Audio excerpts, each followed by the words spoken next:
हाँ चल। अरे भाई साहब क्या कर रहे हैं? Family, big family. पतली हो गई है। मैं? नहीं, मेरी पर्स। हाँ, 60 रुपए की जो एक टिकट है, पता है दादी होती तो क्या कहती?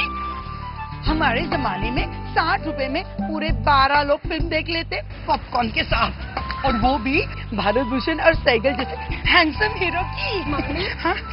जॉनी ब्रांड की तरह। अरे नहीं रे, पर हेयर स्टाइल सेम थी। तुम फिल्म टिकट की बात करो, उस जमाने में मेरी इंजीनियरिंग की फीस 10,000 थी।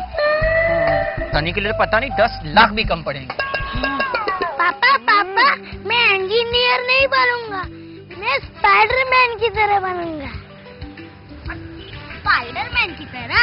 हाँ, और अगले महीने डॉन रिलीज हो रही है, तो डॉन बनना है। मुझे तो मेरी गुड्डी की फिक्र है। दादी, हमारी शादी तो 1 लाख रुपए में हो गई थी। 15 साल के बाद 1 लाख रुपए शायद इसकी मेहंदी के लिए ही लग जाएंगे। हाँ, वो भी है। आखिर इसके लिए मेहंदी भी खूब सारी लगेगी। एक्सक्यूज मी भाई साहब,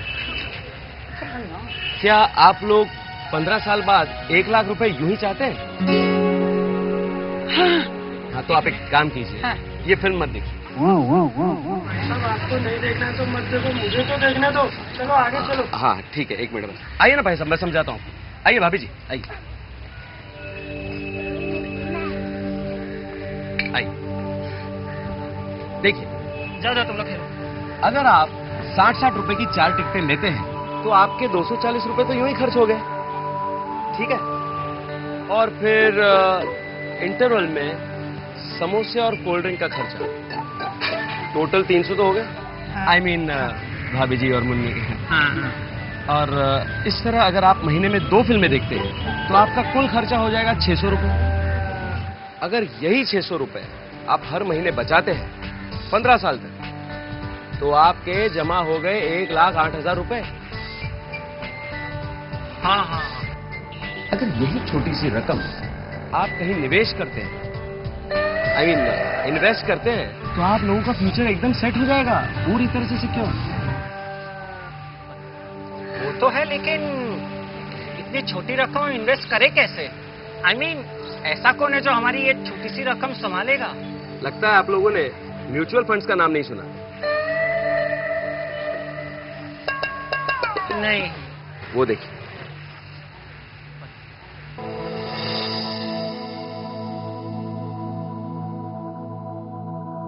पहले एक बात बताइए, मैंने एफडी ले रखी है, गोल्ड खरीद रखा है, और भगवान की दया से सेविंग्स अकाउंट भी है, तो फिर मैं इस म्यूचुअल फंड के झंझट में क्यों पड़ूं? आपके इस सवाल का जवाब बहुत आसान है। मान लीजिए 1,000 रुपए महीने के हिसाब से आप साल के 12,000 रुपए कहीं निवेश करते हैं, तो 8% सालाना ब्याज के हिसाब से 10 साल बाद आपको कितने पैसे वापस मिलेंगे? 10 लाख रुपए। अगर आप यही पैसा कहीं और निवेश करते हैं और 15% सालाना के हिसाब से आपको 15 लाख रुपए वापस मिलते हैं, तो चलेगा? चलेगा नहीं, दौड़ेगा। हाँ। अच्छा, म्यूचुअल फंड्स में आप हमारे पैसे किस तरह से निवेश करेंगे? देखिए, म्यूचुअल फंड को हमारे फाइनेंस विशेषज्ञ संभालते हैं।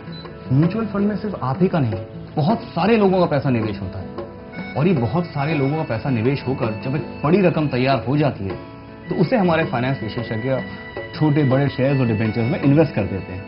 इससे क्या फायदा होता है कि आपका पैसा छोटे बड़े सारे शेयर्स और डिबेंचर्स में निवेश हो सकता है, और जैसे जैसे ये रकम बढ़ती है वैसे वैसे आपका पैसा बढ़ता है। हाँ, आज तक तो मैंने सिर्फ इन दोनों का वजन बढ़ते हुए देखा है। क्या म्यूचुअल फंड स्टॉक्स और डिबेंचर्स में भी निवेश करता है? बिल्कुल, आपका पैसा विभिन्न कंपनियों के शेयर्स, बॉन्ड्स और गवर्नमेंट सिक्योरिटीज में निवेश करते हैं। पापा, हमारे गवर्नमेंट के लिए भी बॉन्ड है? ये मोटी, हम जेम्स बॉन्ड की बात नहीं कर रहे हैं। वो क्या है ना, वो सरकारी सुरक्षा व्यवस्था है ना, तो हम भी सुरक्षित महसूस कर रहे हैं। अच्छा, तो ये बताया कि म्यूचुअल फंड्स में निवेश करने से कर की बचत हो सकती है? देखिए, आज की तारीख में अगर आप म्यूचुअल फंड्स की इक्विटी लिंक सेविंग स्कीम में निवेश करते हैं तो section 80C of income tax act 1961 के तहत 1 लाख तक के इन्वेस्टमेंट पर आपको कर की बचत हो सकती है। इतना ही नहीं, इक्विटी म्यूचुअल फंड्स के लाभ यानी जो रिटर्न्स होते हैं, जो डिविडेंड्स के रूप में आपको मिलते हैं, उस पर भी फिलहाल कर नहीं लगता है। और क्या हम रोज जान सकते हैं कि हमने जिस म्यूचुअल फंड में निवेश किया है उसका मूल्य क्या है और उस पे लाभ मिल रहा है कि नहीं? बिल्कुल जान सकते हैं। NAV यानी नेट एसेट वैल्यू के जरिए, जो रोज अखबारों में छपता है और हमारी वेबसाइट पर जाकर भी चेक कर सकते हैं। हाँ, एक खिड़की में से तो पड़ोसन को चेक करते ही रहते हैं। उसके साथ साथ वो क्या कह रहे थे आप? NAV। हाँ, NAV भी चेक करेंगे। अच्छा, तो ये बताइए कि म्यूचुअल फंड्स और फिक्स डिपॉजिट में फर्क क्या है? देखिए, फिक्स डिपॉजिट में आपका पैसा एक निर्धारित समय के लिए निवेश होता है, जो आपको एक निर्धारित मूल्यांकन यानी ब्याज के साथ एक निर्धारित समय के बाद वापस मिल जाता है। म्यूचुअल फंड्स के जो आपके रिटर्न्स हैं, वो स्टॉक मार्केट के उतार चढ़ाव के हिसाब से चलते हैं, यानी म्यूचुअल फंड्स मार्केट लिंक्ड होते हैं। और ओपन एंडेड म्यूचुअल फंड्स जो हैं, उसमें से आप अपना पैसा कभी भी वापस ले सकते हैं। काश तुम भी एक म्यूचुअल फंड होती। डार्लिंग, मैं मजाक कर रहा था।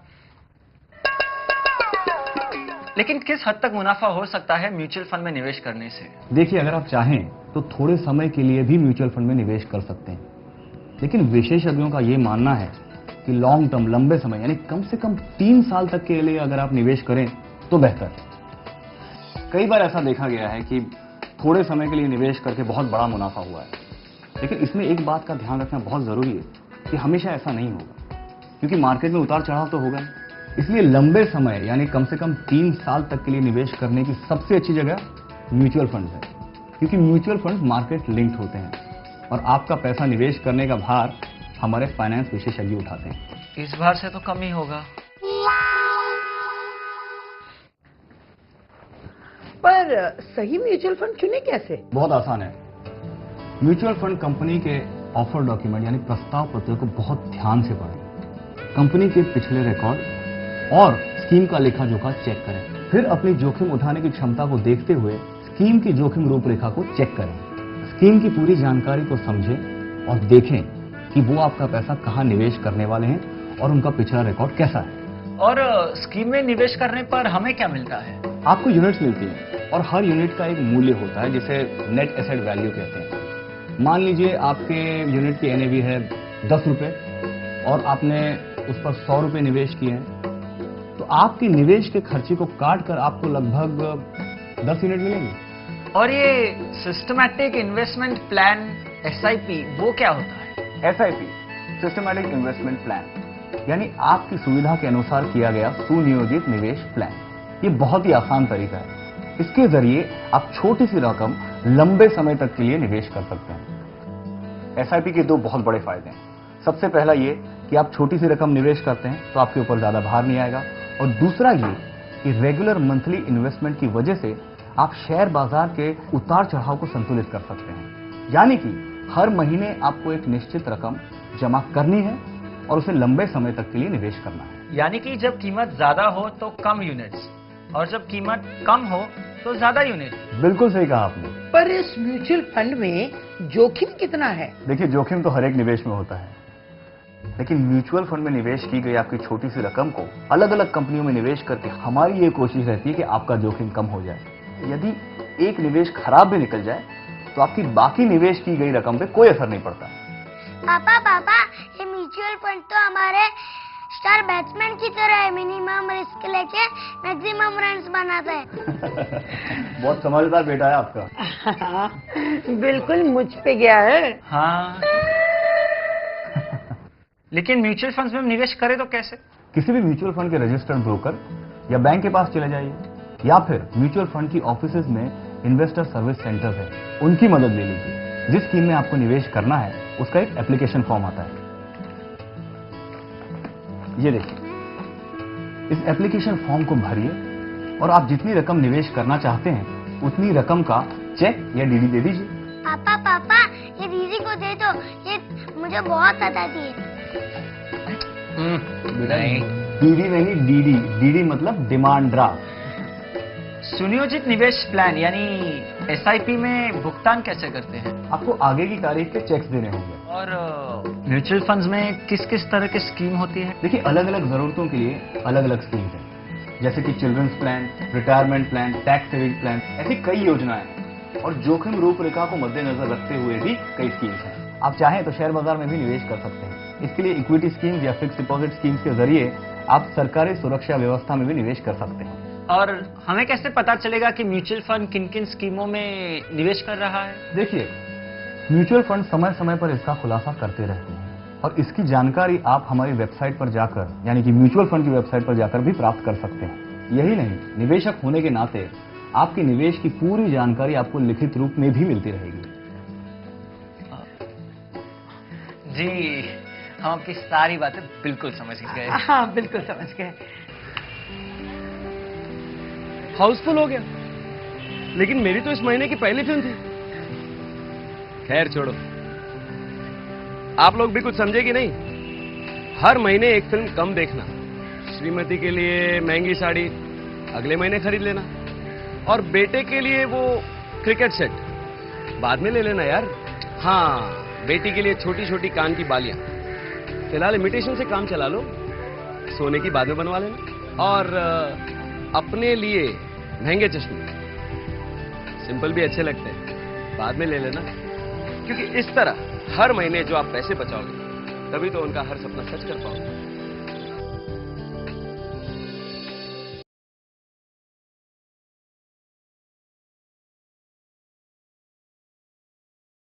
म्यूचुअल फंड में निवेशों के साथ बाजार के जोखिम होते हैं। निवेश करने से पहले योजना संबंधी कागजातों को ध्यानपूर्वक पढ़ लें।